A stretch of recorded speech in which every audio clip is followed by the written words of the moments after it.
வணக்கம். இப்போ வந்து ஆட்டோமேட்டிக் ஃப்ளோட் சுவிட்ச் வயரிங் டயக்ராம் பற்றி பார்க்கலாம். ஃபர்ஸ்ட் வந்து பேஸ் நியூட்ரல் எடுத்து வந்து டிரான்ஸ்ஃபார்மருக்கு வந்து நான் இன்புட்டில் கனெக்ட் பண்ணிட்டேன். அதோட அவுட்புட்டில் வந்து 24 வோல்ட்டு ஏசி எடுத்து வந்து ஒரு வயர் எடுத்துகிட்டு வந்து ஃப்ளோட் சுவிட்சுக்கு வந்து நான் காமனில் கனெக்ட் பண்ணிவிட்டு அதோட அவுட்டை எடுத்துகிட்டு வந்து ரிலேக்கு வந்து நான் A1ல் கனெக்ட் பண்ணிட்டேன். இந்த ரிலே வந்து 24 வோல்ட் ஏசி ரிலே A1ல் அதை நான் கனெக்ட் பண்ணிட்டேன். அடுத்ததாக வந்து இந்த ரிலேக்கு A2 வந்து நான் டிரான்ஸ்ஃபார்மர்லேருந்து இன்னொரு வயர் எடுத்து வந்து A2ல் கனெக்ட் பண்ணிட்டேன். இந்த ரிலேக்கு காமனில் பார்த்தீங்கன்னா 230 வோல்ட் ஒரு பவர் ஒன்று கனெக்ட் பண்ணியிருக்கேன். அதோட அவுட்டில் NOலேருந்து ஒரு வயர் எடுத்துகிட்டு வந்து ஓவர்லோடு ரிலேயோட NCயில் நான் கனெக்ட் பண்ணிவிட்டு NCலேருந்து ஒரு அவுட்டை எடுத்துகிட்டு வந்து A1ல் கனெக்ட் பண்ணிட்டேன். A1 கான்டாக்டரில் கனெக்ட் பண்ணிட்டேன். கான்டாக்டருக்கு வந்து A2க்கு வந்து நான் நியூட்ரலில் வந்து இன்புட்டில் வந்து டைரெக்டாக கனெக்ட் பண்ணிட்டேன். இந்த டிரான்ஸ்ஃபார்மருக்கு பதிலாக நீங்கள் வேறு ஏதாச்சும் டிசி அல்லது ஏதாச்சும் யூஸ் பண்ணிக்கலாம். 24 வோல்ட் ஏசி அல்லது டிசி எது வேணாலும் நீங்கள் யூஸ் பண்ணிக்கலாம். இப்போ வந்து வயரிங் பண்ணி எப்படி ஒர்க் ஆகுதுன்னு பார்க்கலாம். வணக்கம். இப்போ வந்து 24 வோல்ட் ஏசி டிரான்ஸ்ஃபார்மர் வச்சு ஆட்டோமேட்டிக் ஃப்ளோட் சுவிட்ச் வயரிங் எப்படி பண்ணலான்னு பார்க்கலாம். அதுக்கு தேவையானது வந்து ஒரு கான்டாக்டர் ஒன்று எடுத்திருக்கேன், ஒரு ஓவர்லோடு ரிலே ஒன்று எடுத்திருக்கேன், ஒரு 24 வோல்ட் ஏசி ரிலே ஒன்று எடுத்திருக்கேன், ஒரு ஃப்ளோட் சுவிட்ச் ஒன்று, ஒரு 24 வோல்ட் ஏசி டிரான்ஸ்ஃபார்மர் ஒன்று எடுத்திருக்கேன். இதை வச்சு ஆட்டோமேட்டிக் கண்ட்ரோல் வயரிங் எப்படி பண்ணலான்னு பார்க்கலாம். ஃபர்ஸ்ட் வந்து டிரான்ஸ்ஃபார்மர்லேருந்து அவுட் 24 வோல்ட் ஏசி அதில் வந்து ஒரு டெர்மினலில் வந்து ஃப்ளோட் சுவிட்சோட காமன் பாயிண்ட் கனெக்ட் பண்ணிக்கிறேன்.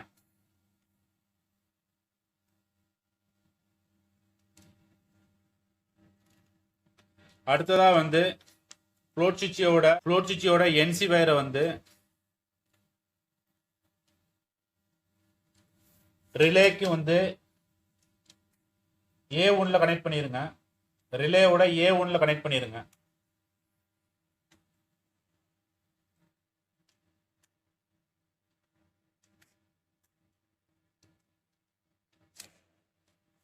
ரிலேயோட A1ல் கனெக்ட் பண்ணியாச்சு. அடுத்ததா வந்து நியூட்ரல்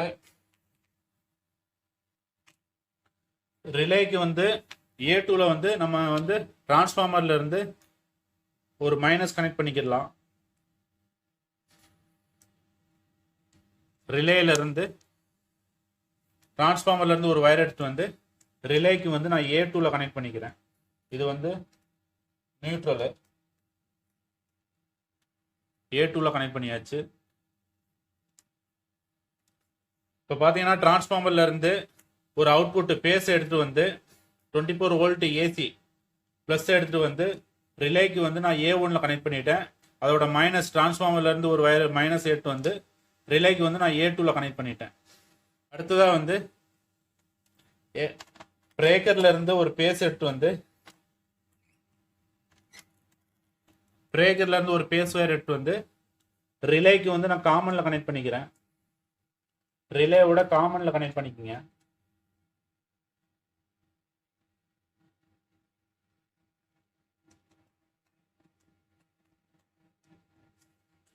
அடுத்ததா வந்து ரிலேவோட NO பாயிண்ட்ல இருந்து ஒரு வயர் எடுத்து வந்து ரிலேவோட NO பாயிண்ட்ல இருந்து ஒரு வயர் எடுத்து வந்து ரிலேவோட NO பாயிண்ட்ல இருந்து ஒரு வயர் எடுத்து வந்து ஓவர்லோடு 95 NCல கனெக்ட் பண்ணிக்கோங்க. ஓவர்லோடு 95 NCல கனெக்ட் பண்ணிக்கோங்க. அடுத்ததா வந்து ஓவர்லோடு 96 NCல இருந்து ஒரு அவுட் எடுத்து வந்து கான்டாக்டரோட A1ல கனெக்ட் பண்ணிக்கோங்க.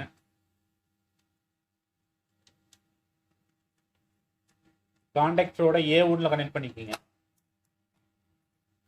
அடுத்ததா வந்து பிரேக்கர்ல இருந்து ஒரு நியூட்ரல் எடுத்து வந்து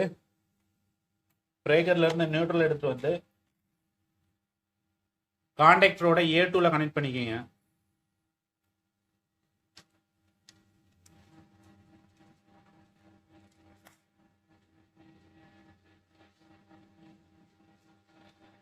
இப்போ வயரிங் எல்லாம் கம்ப்ளீட் ஆயிடுச்சு, கண்ட்ரோல் வயரிங் எல்லாம் கம்ப்ளீட் ஆயிடுச்சு.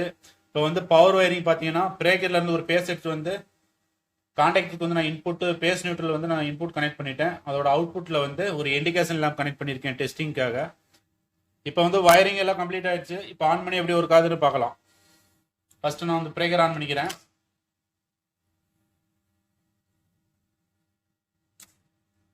இப்போ டேங்க் ஃபுல் ஆயிடுச்சுன்னா ஃப்ளோட் சுவிட்ச் வந்து மேலே வந்துடும். வாட்டர் லெவல் கம்மியாயிடுச்சுன்னா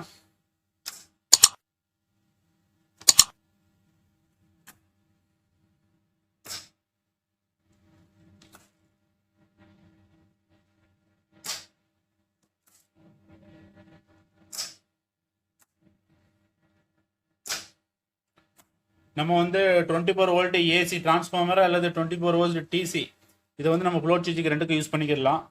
வாட்டரில் வந்து நம்ம ஃப்ளோட் சுவிட்சை போடும்போது நமக்கு சேஃப்டியாக இருக்கும். எலக்ட்ரிக்கல் ஷாக் எதுவும் அடிக்காது.